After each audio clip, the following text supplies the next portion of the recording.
And so for some extraordinary reason, God chose the Jews. They weren't intellectually the equal of either the Egyptians or the... Intellectually? Intellectually, morally... How can you know intellectually? Because you see the fruits of their civilization. Egypt was the great power for thousands of years before Christianity. Persia was a great power. Chaldea. The poor, the little Jewish people, they were originally shepherds. They were stuck, they're still stuck between these great powers. That's not a reflection of your intellectual capacity, is it, whether or not you're a shepherd? Well...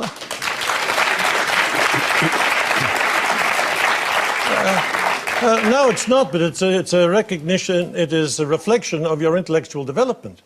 Really? But like many, many people are very, very clever and not highly intellectual. But my point is... Sorry, can I just interrupt? Are you including Jesus in that, who obviously was Jewish and was of that community? Exactly. So intellectually not up to it? Oh.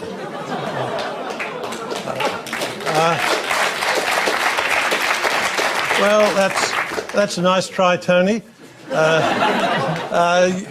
The people, in terms of sophistication, the Psalms are remarkable.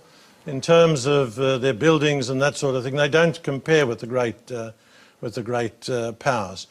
But Jesus came not as a philosopher to the elite. He came to the poor and the battlers.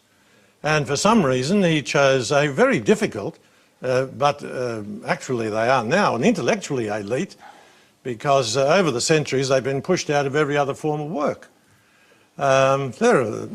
Jesus, I think, is the greatest, the Son of God, but leaving that aside, the greatest man that ever lived. So I've got a great admiration for the Jews, but we don't need to exaggerate their contribution in their early days. All right, you're watching Q&A. Remember, you can send your web or video questions to our website. The address is on the screen to find out how to do that. Our next question is a video. It comes from Andrew Watson in Blackburn, Victoria.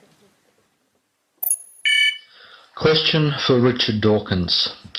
The Big Bangers believe that once there was nothing, then suddenly, poof, the universe was created from a Big Bang.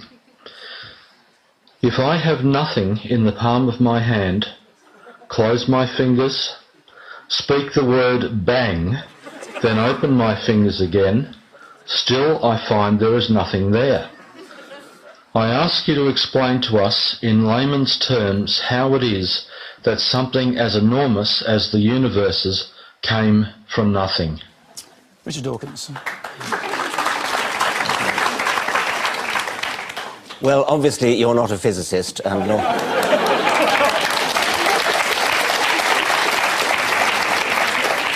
and nor am I, and I am delighted to say that during my time in Australia I shall be having a number of conversations, public conversations with my colleague Lawrence Krauss, including one in the Sydney Opera House later, I think it's next week. And he's written a book on exactly that topic of how you can get something from nothing, and I shall be questioning him about that. Of course it's counterintuitive that you can get something from nothing. Of course common sense doesn't allow you to get something from nothing. That's why it's interesting. It's got to be interesting in order to give rise to the universe at all. Something pretty mysterious had to give rise to the origin of the universe. Now, if you want to replace a physical explanation by an intelligent God, that's an even worse explanation. It's an even more difficult explanation. What scientists are trying to do is to explain how you can get not just something, but the immense complexity of the world, of the universe, and of life. And science is making a pretty good fist of doing that.